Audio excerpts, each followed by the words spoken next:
Assalamu alaikum dear student. Hope you well and good. Inshallah, in this video we will discuss about what are the key job responsibilities of junior scientist, specially food testing lab में जिन्होंने काम करना है उनकी जो job responsibilities होगी वो कौन सी होंगी। आप सबको ही पता है कि हम लोग जो है वो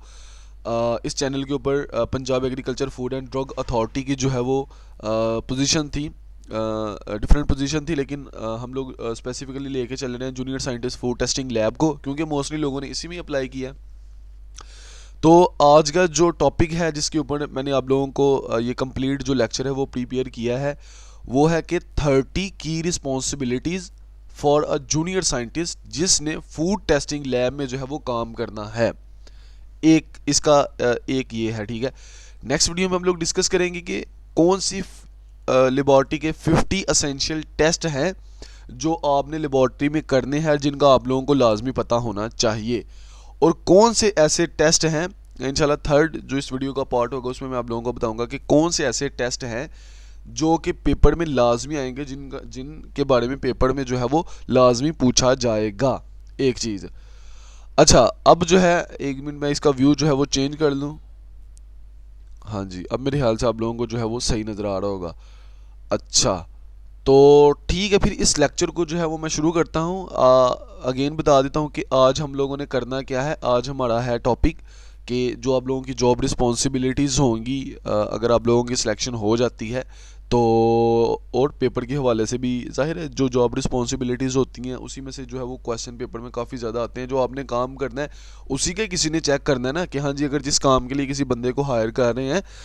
तो उसको कैसे असेस किया जाए कि इस बंदे को ये वाला काम आता भी है कि नहीं। एक चीज़। अच्छा, अब नेक्स्ट करते हैं जी। ये सेकंड स्लाइड है, इसमें मैं आपको इसके बारे में थोड़ा पोजीशन के बारे में है कि इसकी जो सैलरी है 2,50,000 है, आप सबको पता है। जो इसकी क्वालिफिकेशन है वो human nutrition, animal nutrition, food safety quality, food quality में food science technology, dairy technology, meat technology, analytical chemistry, ठीक है, ये इसकी क्वालिफिकेशन है। अच्छा, अब हम लोग चलते हैं जी मेन लेक्चर की तरफ। तो फर्स्ट जो ड्यूटी आप लोगों ने परफॉर्म करनी है ना, वो है परफॉर्मिंग केमिकल एंड माइक्रोबियोलॉजिकल एनालिसिस। आपको जितने भी फूड टेस्टिंग लैब में केमिकल और माइक्रोबियोलॉजिकल एनालिसिस होने हैं आपको उन सब का पता होना चाहिए। वो सारे के सारे आप लोगों को करने आने चाहिए, ठीक है। मैंने यहाँ पे लिखा क्या है ये, यानी इसकी एग्जाम्पल भी ऐड कर दिया ताकि आप लोगों को जो है वो समझने में जो है वो काफ़ी ज़्यादा आसानी और किसी किस्म का कोई मसला ना हो। अच्छा, conduct chemical and microbiological test to detect contaminants, adulterants, यानी आप लोग टेस्ट करोगे वहाँ पे लेबॉर्ट्री में, कंटेमिनेट्स को डिटेक्ट करोगे, अडल्ट्रेंट्स को डिटेक्ट करोगे, ठीक है। मैं यहाँ पे एक मिनट जो है वो मैं टूल ले लूँ ताकि जो है ना मेरे लिए भी थोड़ा सा आपको समझाना जो है वो आसान हो जाए। लेज़र पॉइंटर ले लेते हैं।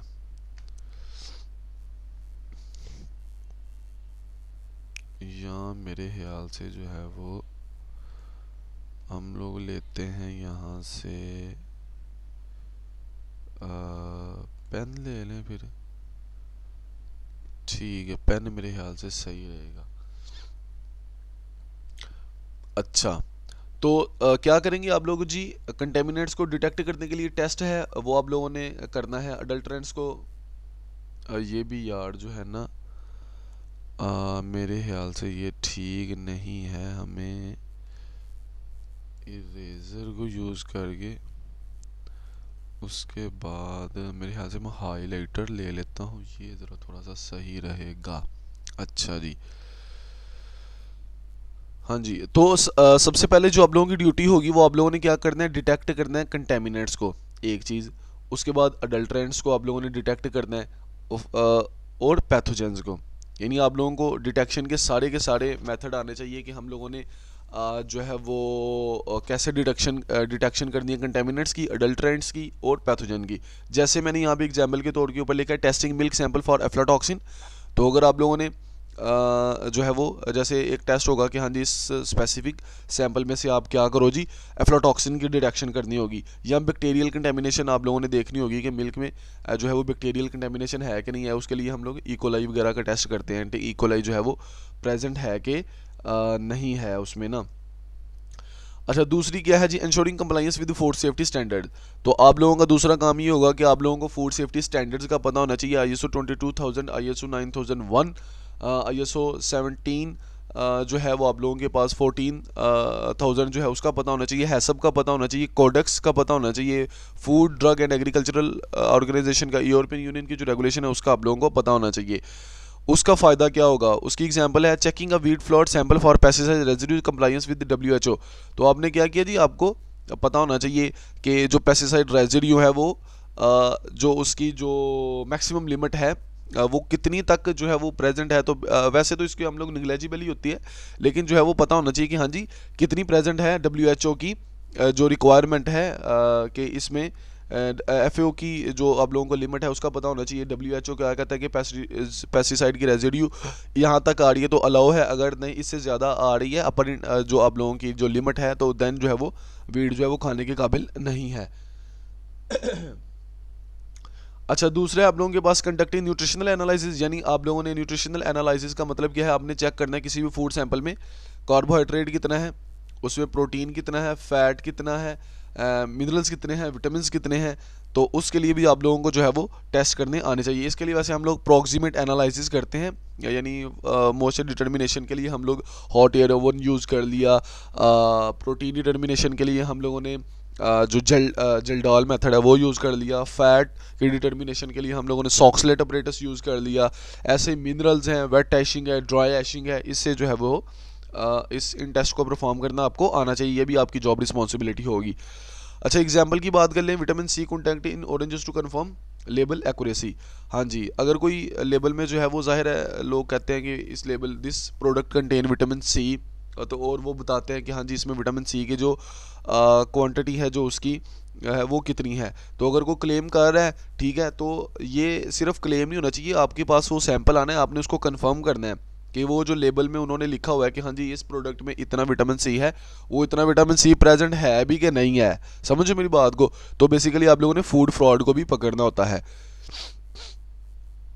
अच्छा, चौथी रिस्पॉन्सिबिलिटी होगी testing for food adulteration, identifying adulterants. आप लोगों ने जाहिर है डिफरेंट काइंड के जो है वो आप लोग टेस्ट करोगे, जिससे जो है वो अडल्ट्रेशन जो है वो मिल्क में आप लोगों ने पकड़नी है लेबॉर्ट्री टेस्ट करके। Identify adulterant such as formalin milk, जो फॉर्मलिन मिल्क है, जो मीट में स्टार्च है, जो आर्टिफिशियल कलरिंग है। ज़ाहिर है जो आपको पता ही है कि जो स्पाइसेस होती हैं उसमें लोग जो है वो बूढ़ा वगैरह जो होता है, जो लकड़ी का जो पाउडर होता है उसको ऐड करके या ब्रिक्स का जो पाउडर होता है उसको ऐड करते हैं, फिर कलरिंग करते हैं। तो उसको भी आप लोगों ने डिटेक्ट करना जो है वो आप लोगों की रिस्पॉन्सिबिलिटी होगी, उसकी डिटेक्शन भी आप लोगों ने आनी चाहिए। ऐसे ही जो है वो एग्जाम्पल है detecting the presence of synthetic dyes in the chilli powder, यानी आप लोगों ने जो है वो जो डाइज है जो उसकी कलरिंग है उसको दी गई है, जो यानी फ़र्ज़ करें जी ड्राई जो चिली पाउडर है वो आमतौर के ऊपर अगर ग्रीन कलर का है तो उसको कलर करके रेड कर दिया, ठीक है। या ऐसे ही जो लकड़ी का जो पाउडर होता है या ब्रिक्स पाउडर होता है उसकी जो डिटेक्शन वगैरह है वो भी आप लोगों को सारी की सारी आनी चाहिए। अच्छा, ये भी आपकी जॉब रिस्पॉन्सिबिलिटी होगी। नेक्स्ट करें जी, operating and maintaining laboratory equipment. आप लोगों को सारे के सारे लेबॉर्ट्री इक्विपमेंट जो है वो चलाने आने चाहिए और उनको मेंटेन भी करना आना चाहिए, जिसमें आप लोगों के पास HPLC है, यानी हाई परफॉर्मेंस लिक्विड क्रोमेटोग्राफी है, गैस क्रोमेटोग्राफी है, MSFTR है, UV है, ठीक है, स्पेक्ट्रोफोटोमीटर्स है। आप लोगों को ये सारे के सारे इंस्ट्रूमेंट जो है वो चलाने आने चाहिए और आप लोगों को इन सारी चीज़ों का पता होना चाहिए। हाउएवर के जो आप लोगों के पास है पैफडा ने आप लोगों को 6 मंथ की ट्रेनिंग वगैरह भी देनी है, लेकिन फिर भी आपको जो है वो इन चीज़ों का तो जनरली पता होना चाहिए। अगर पेपर में आ जाए तो आपको इस चीज़ का पता होना चाहिए। For example using gas chromatography to detect pesticide, यानी अगर आप लोगों को गैस क्रोमेटोग्राफी का जो प्रोसीजर है वो करना आएगा, देन ही जो है वो आप लोग जो है वो पेस्टिसाइड रेजिड्यू जो है वो वेजिटेबल्स में उसकी उनकी डिटेक्शन कर सकेंगे, अदरवाइज़ नहीं कर सकेंगे। तो इसका जो मेथड है, इसके जो प्रोसेस के जो स्टेप्स हैं वो आप लोगों को सारे के सारे पता होना चाहिए। 6 पे परफॉर्मिंग शेल्फ लाइफ स्टडीज़, तो आप लोगों को जो है वो शेल्फ लाइफ और स्टोरेज कंडीशन का भी पता होना चाहिए। Analyse food deterioration under various storage condition to determine its shelf life, यानी आपको पता होना चाहिए कि फ्रीज़र का टेम्परेचर कितना है, चिलर का टेम्परेचर कितना होता है, किस स्टोरेज कंडीशन के ऊपर जो है बेसिकली यहाँ पे स्टोरेज कंडीशन है, तो किस स्टोरेज कंडीशन के ऊपर किस फूड प्रोडक्ट की जो है वो शेल्फ लाइफ कितनी होनी चाहिए और उसको किस टेम्परेचर के ऊपर अब जो है वो हमें स्टोर करना चाहिए। अच्छा, एग्जाम्पल के तौर पर studying the oxidation of oil in packed potatoes chips over time. तो इससे जो है वो जो ज़ाहिर है जो आपको पता है वो फ्राइड आइटम है, तो फ्राइड प्रोडक्ट है, तो आपको पता होना चाहिए जो पैक्ड पोटैटोज़ हैं ज़ाहिर है उनमें ऑयल है, तो ऑयल की जो है वो उसमें रेंसिडिटी तो नहीं हो रही है, ठीक है। वैसे मैंने इसके ऊपर भी डिटेल लेक्चर बनाया हुआ है कि तो उसमें रेंसिडिटी हो रही है कि नहीं हो रही है, आप लोगों ने इस चीज़ को भी डिटेक्ट करना है। ज़ाहिर है इसका टेस्ट अगर आप लोगों को ऑक्सीडेशन ऑफ ऑयल का वो आएगा तो देन ही जो है वो आप लोग कर सकोगे। अच्छा, 7 रिस्पॉन्सिबिलिटी ये है कि हैवी मेटल के टेस्ट करने हैं आपने फूड में, उनकी डिटेक्शन करनी है कि फूड में जो है वो हैवी मेटल हैं कि नहीं है, यानी लेड वगैरह जो है वो लेड है आप लोगों के पास, मर्करी है, इस तरह की जो वाटर सैंपल हैं उसमें से लेड, मर्करी, आर्सेनिक वगैरह जो है वो किसी फूड प्रोडक्ट में पाए तो नहीं जा रहे, उसकी डिटेक्शन करनी है। उसके लिए ज़ाहिर है आप लोगों को ICP-MS जो है वो इसके सारे के सारे प्रोसेस को करना आना चाहिए, इसके सारे प्रोसीजर का पता होना चाहिए। 8 की बात कर लें, evaluating food packaging safety, test for packaging material for migration of the harmful chemicals into the food, assessing BPA migration from plastic bottles into the bottle water। यानी आप लोगों को जो है वो पैकेजिंग की भी जो है वो सारी की सारी जो है वो पता होनी चाहिए। पेट क्या होता है, पोली इथाइलिन ट्रैप्थलेट क्या है, इसमें लीकेज क्या है, जो है वो क्या जिस आइटम में आप लोग जिस पैकेज मटेरियल में जो पैकेजिंग मटेरियल है उसमें आप लोग फूड आइटम पैक कर रहे हो, तो क्या वो जो पैकेजिंग मटेरियल है वही तो नहीं फूड के साथ रिएक्ट कर रहा, ठीक है। तो बेसिकली आप लोगों ने चेक करनी होती है कि एक चीज़ कि हाँ जी इसमें से कौन कौन सी चीज़ पास आउट हो रही है और किस चीज़ को जो है वो फूड के साथ हम लोगों ने किस पैकेजिंग मटेरियल को जो है वो हम लोगों ने यूज़ करना है कि नहीं करना। अच्छा, 9th नंबर की बात कर लें, कंडक्टिंग सेंसरी वैल्यूएशन। आप लोगों को सेंसरी वैल्यूएशन यानी टेस्ट है आप लोगों का, स्मेल है, टच है, उसका जो टेक्सचर है उसको जो है वो चेक करने के लिए सेंसरी के सारे फ्लेवर है, अरोमा है, टेक्सचर है, उसको चेक करने के लिए आप लोगों को सारे के सारे टेस्ट जो है वो कंडक्ट करने हैं आपने और आपको ये आने चाहिए। एग्जांपल के तौर के ऊपर evaluating the crispy texture of the fried snacks during product development, तो ये जो है आपको ये भी टेस्ट जो है वो आना चाहिए। नंबर 10 के ऊपर इन्वेस्टिगेटिंग फूड बोर्न आउटब्रेक, आप लोगों को पता होना चाहिए कि जो माइक्रोबियल कॉज है फूड बोर्न इलनेस का उसको कैसे चेक करना है। फ़र्ज़ करो जैसे साल्मोनेला प्रेजेंट होता है चिकन में, तो साल्मोनेला की माइक्रोबियोलॉजिकल एनालिसिस कैसे होता है, उसकी डिटेक्शन कैसे होनी है, उसकी प्रेजेंस को हम लोगों ने कैसे चेक करना है। 11 की बात कर लें, आप लोगों को पता होना चाहिए कि फूड लेबल के जो मिसलीडिंग क्लेम्स होते हैं उसको कैसे पकड़ना है। जैसे लोगों ने अक्सर लिखा होता है कि यानी जो आप लोग ये शरबत वगैरह देखते हो, रूह अफ़ज़ा की तरह के जो लोकल ब्रांड्स होते हैं, उन्होंने होता वो शुगर सिरप है और फ्लेवर डाल के उन्होंने एलमंड का फ्लेवर डाला है, तो एलमंड बादाम शरबत बादाम बना दिया है। ऐसे ही उन्होंने जो है वो कुछ डाला है, तो उसका नाम जो है वो जैसे अनार है तो अनार का फ्लेवर डाला है, तो उन्होंने लेकिन क्लेम ऊपर अनार लगा दिया है, साथ में से कोई बॉडी बिल्डर खड़ा कर दिया, कोई खूबसूरत लड़की खड़ी कर दी है। तो ये इस तरह की मिसलीडिंग जो पिक्चर्स हैं, मिसलीडिंग जो मिसलीडिंग करने के लिए जो लेबल के ऊपर क्लेम किए जाते हैं, उसमें शुगर होती है उसमें, लेकिन उसके ऊपर लिख दिया जाता है कि ये और शुगर फ्री है या ग्लूटेन फ्री, या इस तरह के जो क्लेम्स हैं अगर कोई फूड प्रोडक्ट या कंपनी कर रही है तो आपको उसको पता होना चाहिए कि इसके जो क्लेम हैं ये सारे के सारे जो है वो ये सही है, या ये लेबल क्लेम यहाँ पे मैंने इसको मेंशन किया है लेबल क्लेम, यानी शुगर फ्री कर रहा है, ऑर्गेनिक कर रहा है, ग्लूटेन फ्री है, तो उसको जो है वो पकड़ना आप लोगों को आना चाहिए। उसके बाद अगर हम लोग बात करें टेस्टिंग का diet soda to ensure no added sugar is present, ज़ाहिर है फिर आप लोग अगर डाइट सोडा है तो उसको आप लोग डिटेक्ट करोगे। शुगर की डिटेक्शन आप लोगों को करनी आनी चाहिए कि किसी भी फूड प्रोडक्ट में जो है वो शुगर की डिटेक्शन जो है वो हम लोग कैसे कर सकते हैं, इसका भी आप लोगों को पता होना चाहिए। अच्छा जी, नेक्स्ट हम लोग बात कर लें, ये 30 फंक्शन है, वीडियो काफ़ी ज़्यादा लंबी होगी, उसके लिए मैं थोड़ा सा आप लोगों को ज़ाहिर है आप लोगों ने फिर पढ़ना है, फिर सारी चीज़ें हैं तो ये तो करना पड़ेगा। अच्छा, नंबर 12 के ऊपर बात कर लीजिए, कंडक्टिंग एंटीबायोटिक रेजिडियो टेस्टिंग। तो एंटीबायोटिक जैसे आप लोगों की टेट्रासाइक्लिन है, उसका जो मीट है जो चिकन में जो है वो उसके जो रेजिड्यू हैं उसकी डिटेक्शन कैसे करनी है, ये भी टेस्ट जो है वो आपको आना चाहिए। Ensure no excessive antibiotic residue remain in the dietary meat poultry product, तो जो है ज़ाहिर है टेट्रासाइक्लिन की डिटेक्शन का टेस्ट भी आप लोगों को आना चाहिए, ये भी आपकी जॉब रिस्पॉन्सिबिलिटी है। ये एंटीबायोटिक जो है जो चिकन है, जो मीट है, जो डेयरी चिकन है, बीफ है, मटन है, उसमें जो है इसकी डिटेक्शन करनी पड़ सकती है और करनी होती है आप लोगों ने, ज़ाहिर है आप लोगों का लैब में यही काम है, तो ये भी आपको आनी चाहिए, ये भी आपकी जॉब रिस्पॉन्सिबिलिटी का पार्ट होगा। ये कुछ इंपॉर्टेंट है, ठीक है, इनको आप लोगों ने लाजमी याद रख लेना है जो मैं बता रहा हूँ। अच्छा, नंबर 30 के कि आप लोगों ने फूड एडिटिव और प्रिजर्वेटिव की मॉनिटरिंग करनी है। फॉर एग्ज़ाम्पल कि कितना जो है वो आप लोगों ने सोडियम बेंजोएट यूज़ करना है, आप लोगों ने कितना जो है वो सॉर्बेट, कितना जो है वो सल्फाइड जो है वो यूज़ करना है, इसकी भी आप लोगों को पता होना चाहिए कि इनकी जो अपर इनटेक लेवल है वो कितना होना चाहिए, कितना लेवल जो है वो ह्यूमन के लिए अगर किसी फूड प्रोडक्ट में ऐड करें तो उसके लिए खाने के लिए सेफ़ है, उसको कोई भी हार्मफुल इफेक्ट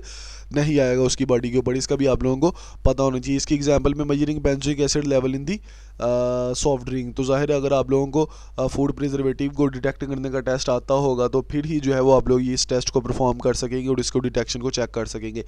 नेक्स्ट है 14 के ऊपर परफॉर्मिंग जीएमओ टेस्टिंग, यानी जेनेटिकली मॉडिफाइड जो ऑर्गेनिजम्स होते हैं फूड सैंपल में आप लोगों को उसकी डिटेक्शन का तरीकाकार भी आना चाहिए। For example identify GMO corn in processed snack, तो आपको पता होना चाहिए कि जो प्रोसेस्ड स्नैक्स हैं उनमें से जीएमओ कॉर्न जो है उसकी आइडेंटिफिकेशन, उसकी डिटेक्शन का तरीकाकार आप लोगों को पता होना चाहिए। अच्छा, उसके बाद जो 15 के ऊपर आपका फंक्शन होगा, आप लोगों ने फूड एलर्जन को स्टडी करता है, यानी पीनट्स में कौन से एलर्जन पाए जा रहे हैं, उसके अलावा जो कॉमन एलर्जन्स लाइक पीनट्स है, ग्लूटेन है, लैक्टोज है और सोए है, ये सारे के सारे जो है ये एलर्जन्स हैं जिनको लोगों को एलर्जी हो जाती है। एलर्जी कहते हैं कि किसको है, एडवर्स रिएक्शन होता है बॉडी के इम्यून सिस्टम का एडवर्स रिएक्शन होता है, तो उसकी वजह से उसके सिम्टम्स ये होते हैं, रैशेज आ जाते हैं आपकी बॉडी के ऊपर, पिंपल्स निकल आते हैं, या स्टमक पेन भी इससे हो सकते हैं, नोज़िया वोमिटिंग भी कंडीशन आ सकती है। तो आपको जो है ग्लूटेन की डिटेक्शन का तरीकाकार पता होना चाहिए, ग्लूटेन फ्री ब्रेड किसको कहते हैं उसका पता होना चाहिए, ठीक है, जिसमें से ग्लूटेन को हम लोगों ने निकाला होता है। ज़ाहिर है पीनट भी जो है वो searching emerging food safety hazards, आप लोगों को जो इमर्जिंग जो फूड सेफ्टी हैजर्ड्स हैं, जो न्यूली एस्टेब्लिश, जो न्यूली जो फूड हैजर्ड्स होते हैं उनका जो है वो आप लोगों को पता होना चाहिए। यानी माइक्रोप्लास्टिक कंटेमिनेशन है बोतल की वजह से जो है वो इन्वेस्टिगेटिंग माइक्रोप्लास्टिक कंटेमिनेशन इन दी बोटल्ड वाटर, ज़ाहिर है माइक्रोप्लास्टिक के जो छोटे छोटे पॉट्स होते हैं उनकी जो वाटर, ज़ाहिर है बोटल्ड वाटर में जो है वो उसकी प्रेजेंट हो जाती है, उनको लोग पी जाते हैं तो वो बॉडी के अंदर चले जाते हैं, तो फिर जो है वो नैनो पार्टिकल्स को, माइक्रो पार्टिकल्स की डिटेक्शन जो है वो कैसे करनी है उसका भी आप लोगों को एक एक चीज़ का जो है वो पता होना चाहिए। अच्छा, नंबर 17 की बात कर लें आप लोगों की, 17 के ऊपर जॉब रिस्पॉन्सिबिलिटी होगी developing and improving testing method, आप लोगों को जो है वो टेस्टिंग मेथड को डेवलप करना आना चाहिए। ज़ाहिर है कोई भी न्यू चीज़ आ रही है मार्केट में, जैसे ये माइक्रोप्लास्टिक की कंटेमिनेशन है, इसी तरह की अदर मटेरियल्स आएंगे, तो उनके लिए आप लोगों ने डिटेक्शन का मेथड जो है वो डेवलप करना आपको आना चाहिए, और एक मेथड को हम लोग जो है वो इम्प्रूव कैसे कर सकते हैं, उसकी एक्यूरेसी को बेहतर कैसे कर सकते हैं, उसकी प्रिसीजन को कैसे सही कर सकते हैं, वो भी आना चाहिए। For example optimising HPLC method for vitamin E detection in cooking, तो जो है HPLC का जो मेथड है उसको ऑप्टिमाइज़ कैसे करना है कि विटामिन डी की डिटेक्शन जो है वो अच्छे तरीके से हो जाए कुकिंग ऑयल में, ठीक है, ये भी इसकी एग्जांपल है। नंबर 18 की बात कर ली जाए तो आपको performing water and beverage testing, आप लोगों को बेवरेज और वाटर के सारे टेस्ट आने चाहिए, यानी उसका pH कैसे लेवल चेक करना है वाटर का, जो सॉफ्ट ड्रिंक है, हॉट ड्रिंक क्या होती है, सॉफ्ट ड्रिंक क्या होती है, वाइन क्या होती है, बियर क्या होती है, इनमें से टॉक्सिन जो है वो कैसे डिटेक्ट करते हैं, ठीक है, ये सारी की सारी जो चीज़ें हैं वो आपको आना चाहिए। जो इसके TSS हैं उसको कैसे चेक करते हैं इसका भी आप लोगों को पता होना चाहिए। तो ज़ाहिर है फ्लोराइड की अगर एक्सेस हो जाए तो फिर फ्लोरोसिस हो जाती है, अगर इसकी कमी है तो फिर जो है वो उस हिसाब से जो है वो इसकी कमी की वजह से भी जो है वो आप लोगों ने वाटर की pH को आप लोगों को चेक करना आना चाहिए, pH मीटर के साथ इसको चेक करते हैं, इसका सारा पता होना चाहिए। फ्लोराइड लेवल को कैसे चेक करते हैं मिनरल वाटर में, मिनरल वाटर क्या होता है, टेबल वाटर क्या होता है, ये सारे का सारा जो है वो आप लोगों को पता होना चाहिए इन सारी चीज़ों का। नंबर 19 की बात कर लें कि टेस्टिंग फॉर माइकोटॉक्सिन, तो माइकोटॉक्सिन जो है चाहे वो माइकोटॉक्सिन्स हैं, अदर टॉक्सिन्स हैं, उसकी जो डिटेक्शंस है उसका आप लोगों को तरीकाकार पता होना चाहिए। लाइक अगर ग्रेन, नट्स और डेयरी हैं उसमें जो अफ्लाटॉक्सिन पाया जाता है, ऑक्रोटॉक्सिन है, तो इनकी डिटेक्शन का आप लोगों को पता होना चाहिए, ठीक है। एग्जांपल ऐसे अफ्लाटॉक्सिन है स्टोर्ड व्हीट ग्रेन में, उसको जो है वो डिटेक्शन करनी होगी, आप लोगों के पास सैंपल आएंगे, आपको ये टेस्ट करना आना चाहिए, तो इसका भी आप लोगों को पता होना चाहिए कि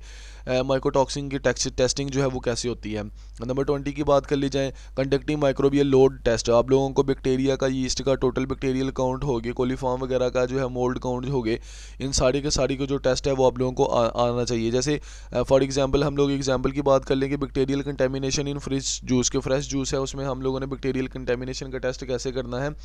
उसका जो है वो आपको जो है वो तरीकाकार जो है वो पता होना चाहिए। नेक्स्ट हम लोग बात कर लें कि 21 के ऊपर आपकी एक जॉब रिस्पॉन्सिबिलिटी है, वो ये है कि पेस्टिसाइड के रेजिड्यू जो हैं क्रॉप्स में वो आप लोगों ने कैसे चेक करने हैं। इसका वैसे मैंने पहले भी आप लोगों को बताया, लेकिन फिर अगेन बता रहा हूँ कि आप लोगों ने क्या करना है, फूड प्रोडक्ट्स को पेस्टिसाइड की कंटेमिनेशन के लिए उसको एनालाइज करना है। फॉर एग्जांपल जो पायरीफॉस है, ये क्लोरोपायरीफॉस ये एक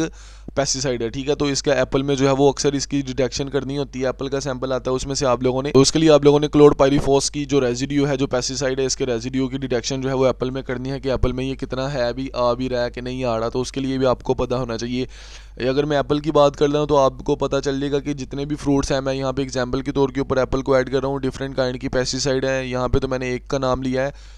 काफ़ी ज़्यादा पेस्टिसाइड होते हैं, तो उनकी डिटेक्शन जो है जितने भी फूड प्रोडक्ट्स हैं, जितने भी फ्रूट्स हैं, सिट्रस है, स्टेबल फूड है, पेरिशेबल फूड है, नॉन पेरिशेबल फूड है, उनमें से जो है वो ज़ाहिर है आप लोगों ने इसका जो है वो डिटेक्शन के लिए आप लोगों को इस सारे के सारे टेस्ट जो है वो परफॉर्म करने आने चाहिए। मैं हम लोग इसी वजह से कहते हैं कि जब भी आप लोग ड्यूरिंग स्टडी जो है, अगर आप लोग बीएस कर रहे हो, एमफिल कर रहे हो, तो आप लोग अपनी जो प्रैक्टिकल स्किल्स हैं उसके ऊपर फोकस करें, उन्हीं के सारा का सारा काम है। अगर हम लोग 22 की बात कर लीजिए, evaluating the impact of processing on nutrition, तो अगर आप लोग खाने को हीट कर रहे हो, स्टोर कर रहे हो और ठंडा कर रहे हो, गर्म कर रहे हो, तो उसका जो इफेक्ट है फूड के ऊपर जो है उसको ड्राई कर रहे हो, वो क्या है, क्या उसके विटामिन लॉस हो रहे हैं, क्या उसके मिनरल जो है वो लॉस हो रहे हैं। मिनरल तो वैसे हीट की वजह से लॉस नहीं होते, अगर विटामिन और अदर न्यूट्रिएंट कंपोनेंट हैं उनकी ही जो या तो जो है वो डिग्रेडेशन हो जाते हैं या वो लॉस हो जाते हैं, तो उसके लिए भी आप लोगों को जो है वो टेस्ट जो है वो करना आना चाहिए। अच्छा, नंबर 23 की बात कर लीजिए, participating in laboratory quality assurance programme, तो लेबॉर्ट्री क्वालिटी एश्योरेंस प्रोग्राम जो है उसका भी आपको पता होना चाहिए, यानी आप लोगों की लेबॉर्ट्री जो है वो ISO 17025 एक्रीडेशन स्टैंडर्ड्स के ऊपर जो है वो आप लोगों की टेस्टिंग हो रही है कि नहीं हो रही है, आप लोगों ने टेस्टिंग की प्रोफिशेंसी, रेफरेंस मटीरियल और इस सारी के सारे स्टैंडर्ड्स को जो है वो ड्यूरिंग परफॉर्मेंस जो है वो आप लोगों ने ख्याल रखना है। उसके बाद जो है वो आप लोगों ने फूड फ्रॉड को जो है वो आपको पता होना चाहिए कि फूड फ्रॉड जो है उसकी डिटेक्शन कैसे होनी है, अडल्ट्रेशन जो है वो कैसे हम लोगों ने किसी भी फूड में से पकड़नी है। जैसे हनी की मैंने यहाँ पे एग्जांपल दिया, हनी में हम लोग क्या करते हैं जी, जो सिरप है, शुगर सिरप जो है उसको ऐड कर देते हैं, ऐसे ही हम लोग दूध में पानी डाल देते हैं, ऐसे ही हम लोग जो स्पाइसेस होती हैं उसमें ब्रिक्स का पाउडर ऐड कर देते हैं, ऐसे ही है हम लोग जो है वो ब्लैक पेपर होता है उसमें हम लोग पपाया के सीड ऐड कर देते हैं। तो इन सारी की सारी जो है अडल्ट्रेशन जो है उसको मिल्क है उसमें से यूरिया की अडल्ट्रेशन है, तो ये सारी के सारे टेस्ट जो है वो आप लोगों को परफॉर्म करने आने चाहिए। अच्छा, 25 के ऊपर बात कर लीजिए, assisting in the method validation and standardisation, validate new testing method before implementation, तो आप लोगों को जो है वो टेस्ट को वैलिडेट करना भी जो है वो आना चाहिए, standardising PCR based test for listeria detection in cheese. Number 26 की बात कर लीजिए, राइटिंग टेक्निकल रिपोर्ट्स, आपको रिपोर्ट राइटिंग और डॉक्यूमेंटेशन भी करनी आनी चाहिए कि कंटेमिनेशन रिपोर्ट जो है वो फील्ड बैच की वो कैसे बनानी है आप लोगों ने, और प्रॉपर तरीके से जो है वो आप लोगों ने रिपोर्ट को कैसे प्रिपेयर करना है, टेस्ट रिजल्ट को कैसे आप लोगों ने करना है, और उसकी रेगुलेटरी कंप्लाइंस क्या है, तो इसको भी आप लोगों ने अच्छे तरीके से ज़ाहिर तैयार करके जाना है, और इसके ऊपर भी आप लोगों से क्वेश्चन होगा। ये आपकी जॉब रिस्पॉन्सिबिलिटीज़ है, ज़ाहिर सी बात है। 27 की बात कर ली जाए, 27 नंबर के ऊपर ट्रेनिंग और सुपरवाइजिंग लेबॉर्ट्री टेक्नीशियन, ज़ाहिर आप लोगों के साथ बड़े सारे टेक्नीशियन काम कर रहे होंगे, सपोर्टिंग स्टाफ होगा आपके साथ, तो उनको भी आप लोगों ने जो है वो ट्रेन करना है अपने साथ कि आप लोगों ने लेबॉर्ट्री की जो गुड लेबॉर्ट्री प्रैक्टिसेस है, जिसको GLP कहते हो आप लोग, वो कैसे मेंटेन करनी है, उनको भी ज़ाहिर है आप लोगों ने ट्रेन करना है। उनको बताना है कि आपने इंस्ट्रूमेंट को कैसे कैलिब्रेट करना है, उसकी क्लीनिंग वगैरह, स्टोरेज वगैरह कैसी है, वो सारी की सारी चीज़ें आप लोगों ने उनको भी सिखानी है। ज़ाहिर है आपको खुद पता होगा तो आप लोग कर सकोगे, अगर आपको खुद ही नहीं आती तो फिर आप लोग उनको कैसे करवा सकोगे। 28 की बात कर लीजिए, supporting food industry and government agencies, तो आपने क्या करना है जी, ज़ाहिर है जितने भी आप लोग ये टेस्ट करोगे, जो भी आप लोगों ने डिटेक्शन वगैरह इतने ज़्यादा हम लोगों ने जॉब रिस्पॉन्सिबिलिटीज़ बताई हैं, तो अल्टीमेटली ये क्या हो रहा है, ये फूड इंडस्ट्री की सपोर्ट के लिए और गवर्नमेंट एजेंसी की सपोर्ट के लिए हम लोग कर रहे हैं ना, provide testing service for food companies and regulatory bodies. तो ज़ाहिर है ये भी मेन काम होगा आप लोगों का ना, ये याद रखना कि जो रेगुलेटरी बॉडी है, पंजाब फूड अथॉरिटी है, उसके टेस्ट करने के लिए आप लोगों के पास आएंगे, फूड कंपनीज होंगी, उनके जो टेस्ट हैं वो आप लोगों के पास करने के लिए आएंगे, तो बेसिकली आप लोग वो सारे के सारे सिस्टम को जो है वो सपोर्ट कर रहे होगे। ऐसे ही अगर कोई चीज़ इंपोर्ट होनी है, एक्सपोर्ट होनी है, जैसे राइट है है, राइस है, वीट है,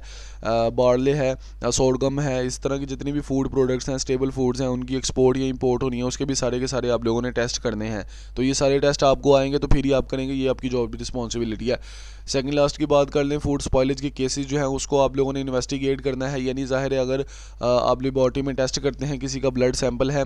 या किसी भी फूड प्रोडक्ट अगर वो कहता है कि मैंने इस फूड प्रोडक्ट मैंने ये शवारमा, पिज़्ज़ा, बर्गर ये चीज़ खाई है, तो जो है मुझे उसकी वजह से जो है वो मुझे बीमारी हो गई है, ठीक है, तो ज़ाहिर है वो बंदा क्लेम कर रहा है, तो क्या है वो झूठ बोल रहे हैं या सच बोल रहा है। फिर आप लोग उस फूड सैंपल को जो है वो टेस्ट करोगे कि आया उसमें साल्मोनेला या यीस्ट या कोई अदर हार्मफुल जो बैक्टीरिया है वो उसमें पाया जाता है कि नहीं पाया जाता। फिर उस हिसाब से जो है वो आप रिपोर्ट बनाओगे। तो बेसिकली आप लोगों ने फूड स्पॉइलेज के जो केसेस हैं, ज़ाहिर है बंदा बीमार हो गया और एक और केस होगा जैसे फूड स्पॉइल हो गई है, ख़राब हो गई है, तो उसकी वजह क्या है वो भी जो है वो आप लोग इससे जो है वो करेंगे। अच्छा, staying updated with the food science innovation, आप लोगों का ये भी एक काम होगा कि फूड साइंस में जितनी भी इनोवेशंस हो रही हैं, जैसे CTISPR और टेक्नोलॉजी है वो पैथोजन की डिटेक्शन के लिए वो न्यूली इमर्ज टेक्नोलॉजी है, वो भी जो है वो आप लोगों ने उसके साथ भी थोड़ा लिंक रहना है। जो न्यू इनोवेशन हो रही है, ज़ाहिर है ये लेबॉर्ट्री BSL लेवल 3 की लेबॉर्ट्रीज़ हैं, तो इसमें जो है वो उसी बंदे को रखेंगे जिसको काम आता होगा, जो काम का उस्ताद होगा। होप के आपको जो है वो इतनी डिटेल से वीडियो मैंने बनाई है आप लोगों को पसंद आई होगी। अगर आपको जो है ये वीडियो अच्छी लगी है तो जो है वो वीडियो को लाइक करें, चैनल को सब्सक्राइब करें, तो दोस्तों के साथ वीडियो को शेयर करें। जितने लोग भी इसकी प्रिपरेशन कर रहे हैं उनके साथ ये वीडियो लाजमी तौर के ऊपर शेयर करें, उनकी हेल्प हो जाएगी। ठीक है जी, मिलते हैं नेक्स्ट वीडियो में। अल्लाह हाफिज़।